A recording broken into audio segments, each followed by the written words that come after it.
Section 13.3 is called Measures of Relative Position. Statisticians often talk about the position of a value relative to other values in a data set. The most common measures of position are percentiles, quartiles, and standard scores, which are also called Z-scores. Assume that the values of a data set are rank ordered from the smallest to the largest. The values that divide an ordered set of elements into 100 equal parts are called percentiles. An observation at the 50th percentile would correspond to the median value in the set. Quartiles divide an ordered data set into 4 equal parts.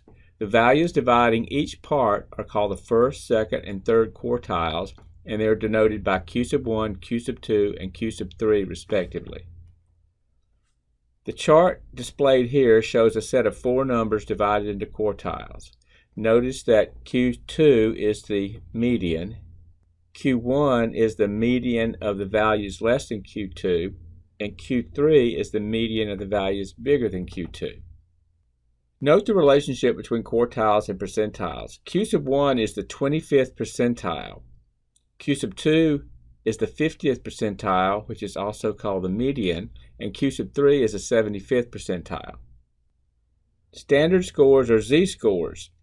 A Z-score indicates how many standard scores a value is from the mean. A standard score can be calculated from the following formula: Z equals X minus mu divided by sigma, where Z is the Z-score, X is the value, mu and sigma are the population mean and standard deviation. A Z-score less than 0 represents a value that's less than the mean. A Z-score greater than 0 represents a value greater than the mean. A Z-score equal to 0 represents a value that is equal to the mean. A Z-score equal to 1 represents a value that is 1 standard deviation greater than the mean. A Z-score equal to minus 1 represents a value that is 1 standard deviation less than the mean. Most standardized exams provide scores in terms of percentiles, which are defined as follows. The pth percentile. A value X is called the pth percentile of a data set, provided p% of the values are less than X. For example, in a recent year, the median annual salary for a physical therapist was $74,480. If the 90th percentile for the annual salary of a physical therapist was $105,900, find the percent of physical therapists whose annual salary was A, more than $74,480. Now, by definition, the median is the 50th percentile, and it tells you in the problem that the median annual salary was $74,480. So it's the 50th percentile. B, less than $105,900. Well, it tells you in the problem that the 90th percentile for the annual salary of a physical therapist was $105,900. That means that 90% of all physical therapists make less than $105,900. C, between $74,480 and $105,900. Here you really just need to subtract. Take the 50% answer and the 90% answer and subtract, and that tells you that 40% of the physical therapists make between $74,480 and $105,900. The following formula can be used to find the percentile that corresponds to a particular data value in a set of data. Here's the formula. Given a set of data and a data value X, the percentile of score X is equal to the number of data values less than X divided by the total number of data values multiplied by 100. The entire fraction multiplied by 100. For example, on an exam given to 900 students, Elaine's score of 602 was higher than 576 of the scores of other students who took the exam. What is the percentile for Elaine's score? Remember the formula. It's the number of data values less than X divided by the total number of data values. Take that fraction, multiply by 100. In this case, we're looking for data values less than 602. Read this carefully. Exam was given to 900 students, so that's the denominator of the fraction. Those are the total number of data values. But for the numerator, we need the number of data values less than 602. But the problem says that 602 was higher than 576 of the scores. If you just look at that visually, that means that the 576 scores they talk about are lower scores because the lane score of 602 was higher than those 576. So that's the number we need for the numerator, 576, and simply multiply that by 100. If you do that arithmetic, you'll find out that it comes out to be 64%. So a lane score of 602 places her at the 64th percentile. We can also use this formula to work backwards. In other words, what if we know the percentile and need to use it to find the number of scores less than that percentile? Using this example, if a student scored at the 50th percentile, how many students scored lower? Well, again, your formula, we're looking for the 50th percentile, so we plug 50 in on the left. We're looking for the number of data values less than x, we'll call that whatever variable you want to use. I chose n here. And then again, there are 900 total data values, so 900 is in the denominator. And if you write that out as an equation, you get 50 is equal to n divided by 900 in the entire fraction times 100. If you divide 100 and 900, you get a 9 in the denominator, so you really get 50 is equal to n over 9. And if you cross multiply, you'll find out that 450 students scored below the 50th percentile. Now let's talk about quartiles. The three numbers q sub 1, q sub 2, and q sub 3 that break a ranked data set into four approximately equal groups are called quartiles of the data. Quartiles meaning four, it breaks the data into four pieces. 3 slices breaks it into 4 pieces. For example, if we take this data set below and want to find the values of q sub 1, q sub 2, and q sub 3, here's how we proceed. First of all, the data needs to be ranked from smallest to largest, and this data set is ranked from smallest to largest. Once that happens, find the median. Remember, the median is q sub 2. The median, if you count the data points, there are 19 of them, so the median is the 10th one. There are 9 to the left, 9 to the right, 99 is 18. The one in the middle, the 29, is the 19th one. So the median, or q sub 2, is the middle value, and in this case it happens to be 29. Remember, if there's 2 middle values, you average them to get the median. Step 2, find the median of the numbers that are less than the median. Those are the 9 numbers to the left of q sub 2, and that value will be q sub 1. If you look to the left of q sub 2, there are 9 numbers. That means that the 5th one is in the middle. 4 to the left, 4 to the right, 4 and 4 is 8. The 9th data point is the 11, which is in the middle. That's q sub 1. Now you move over to the other side and look at the median of the values bigger than q sub 2. Those are the 9 numbers to the right. Again, there are 9 of them, so the 5th one, which is 104, is q sub 3. And that's how you break a data set into quartiles. Here's the procedure. Order the data from smallest to largest. In this case, it was already done for you, but sometimes it's not. Second step is to find the median of the entire data set. That's q sub 2. Then take the values to the left of q sub 2. The median of those values is q sub 1. Then go to the right of q sub 2 and find the median of those values, and that's q sub 3. Look at this example. The following table lists the calories per 100 milliliters of 25 popular sodas. Find the quartiles for the data. These calories are not listed in order, so this time we do have to spend some time ordering that data set. I'm not going to go through this painfully step by step, but when I did that, I counted, there were 25 data points, and when I put them in order, this is what I got.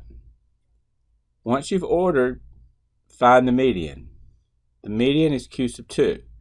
Well, if there are 25 values, that means that the 13th one is the median, 12 on the left, 12 on the right, and the 25th one would be the 13th one. So Q sub 2 is 43. Now you move to the left and take the median of those values. Looking on the left, you can see there are 12 values. So the median is going to be, there'll be two middle values. The median is going to be between the 6th and the 7th one. So you average them. The average of the 6th and 7th, they both happen to be 39. So when you average 39 and 39, of course you get 39. That's Q sub 1. Now you move to the right and take those values.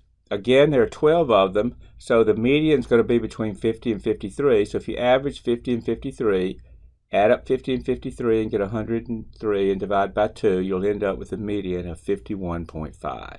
And that's Q sub 3.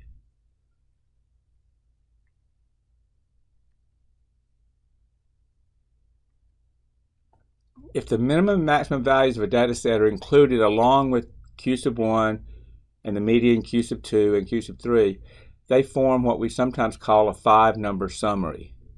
So just to put our thoughts together, if you take these 3 quartile values and add the smallest and largest to them, you get what I will call, and what a lot of people call, the 5-number summary. So 26 is the smallest value, 39 is the first quartile value, 43 is the second quartile value, which is the median of the whole data set, 51.5 is the third quartile value, and 73 is the largest. That's the 5-number summary.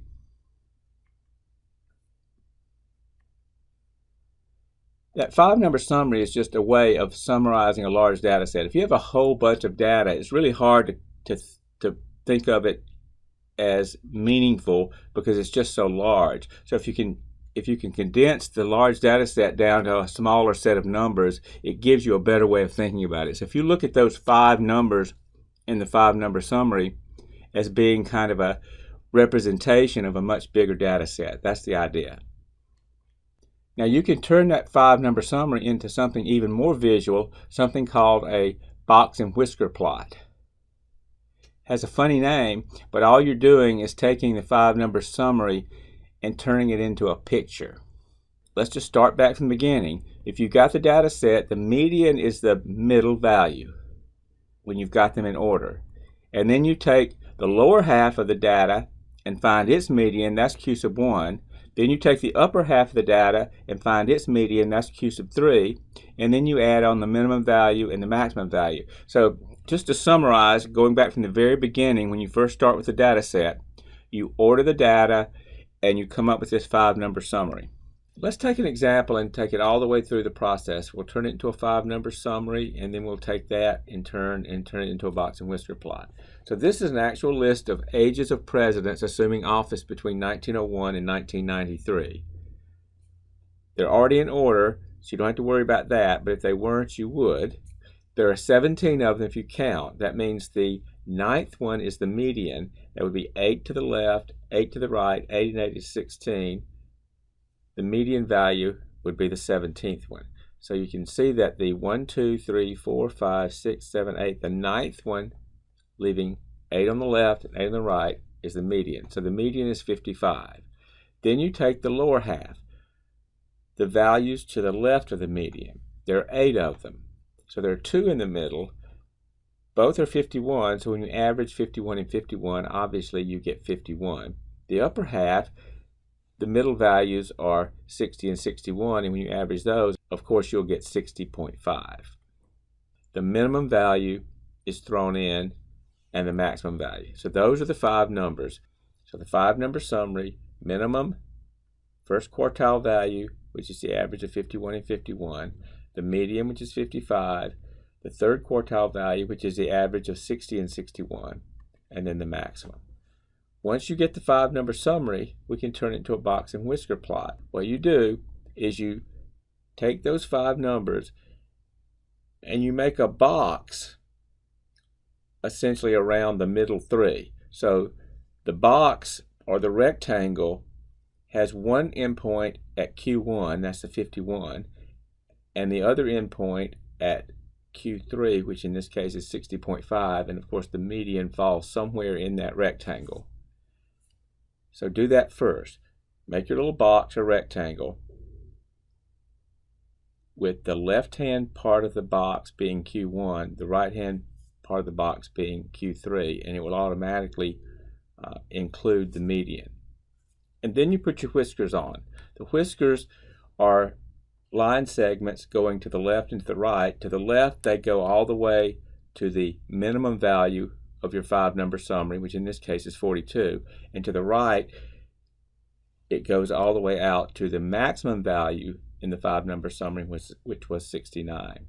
So your box and whisker plot is simply taking your 5-number summary and doodling on it. You're essentially putting a box in the middle going from Q1 to Q3 that encapsulates the median, and then you put the whiskers out that go from the minimum value to the maximum value. So you're basically doodling on top of your 5-number summary. Now let's wrap up this section by talking about z-scores. Let's start off with an example. Consider an internet site offering movie downloads. Based on data kept by the site, an estimate of the mean time to download a certain movie is 12 minutes with a standard deviation of 4 minutes. When you download it, the download takes 20 minutes, which seems an unusually long time. On the other hand, when your friend downloads the movie, it takes only 6 minutes, and your friend is pleasantly surprised at how quickly she was able to begin watching the movie. In each case, a data value from that far from the mean is unexpected. The graph in the lower right-hand corner shows the movie download times using 2 different measures.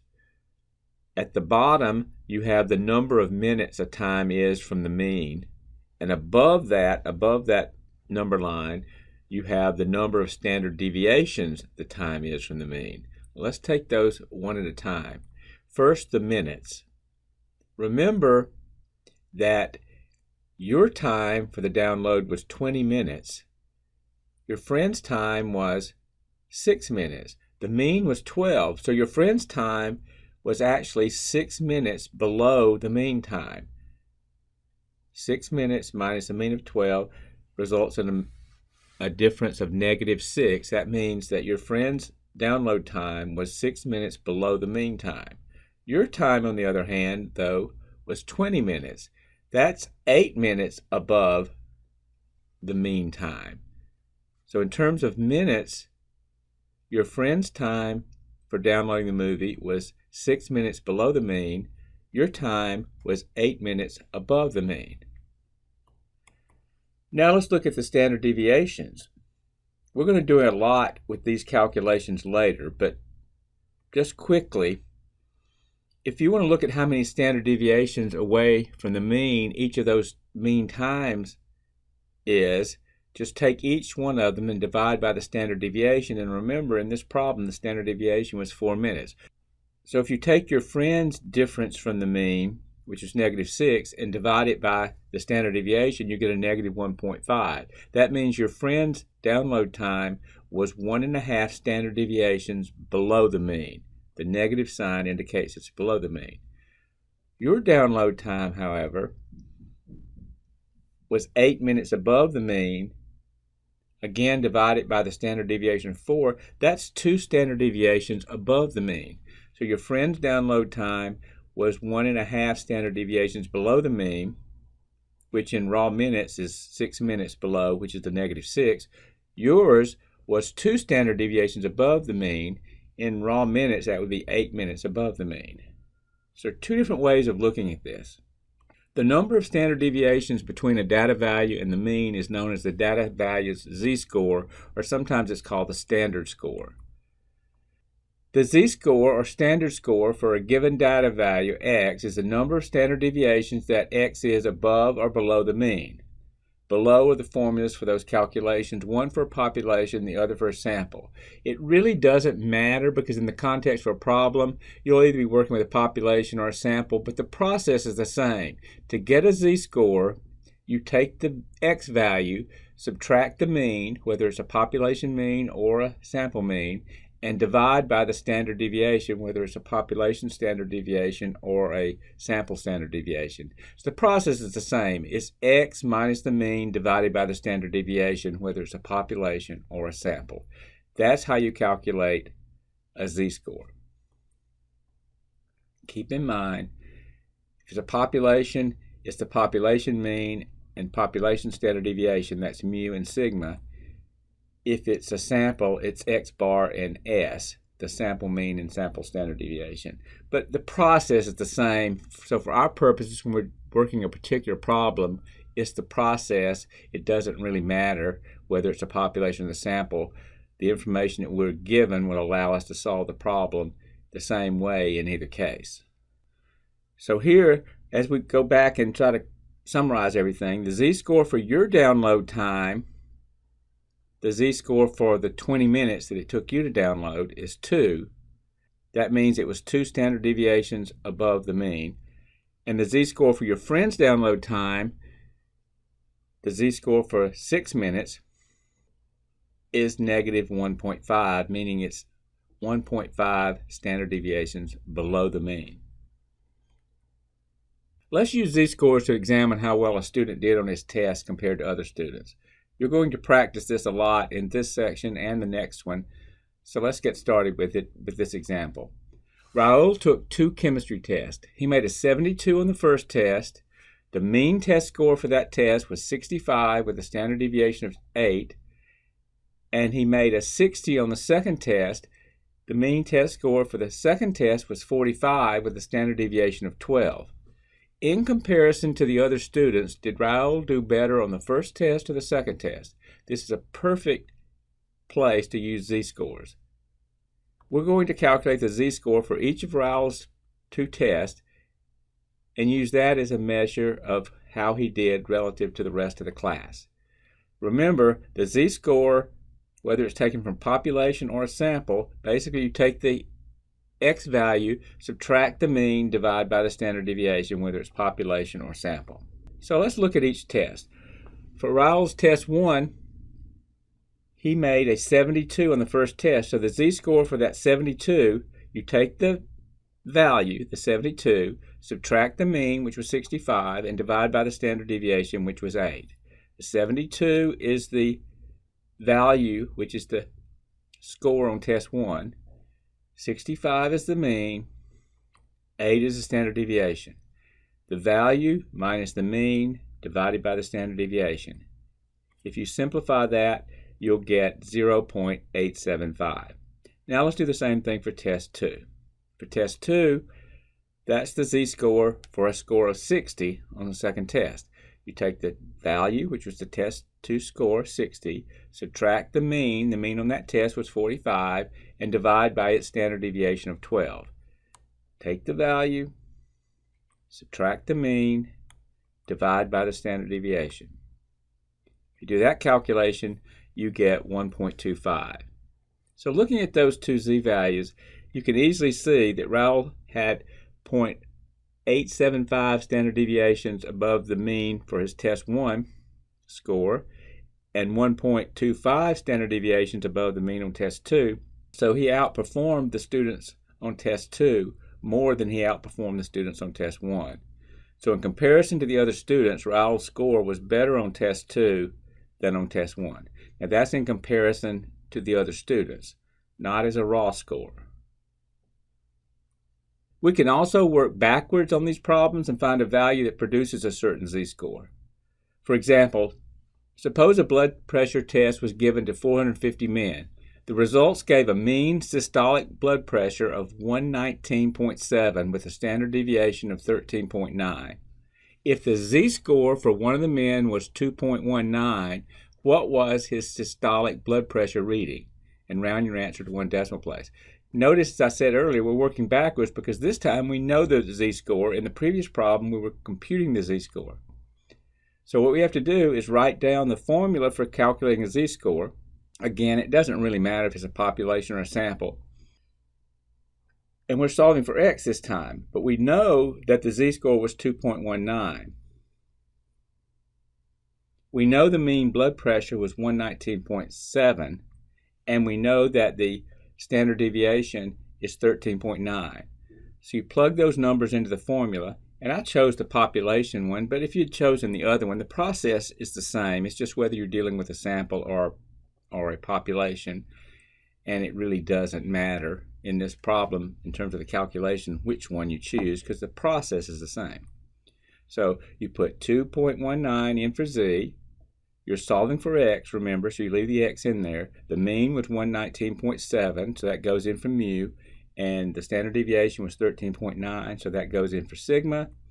And now, if you cross multiply, think of 2.19 as 2.19 over 1 and cross multiply, or think of it as multiplying both sides by 13.9. In either case, you'll end up with 30.441 is equal to x minus 119.7. And if you add 119.7 to both sides, you'll find out that x is equal to 150.1. So the systolic blood pressure reading of a man whose z-score was 2.19 must have been 150.1.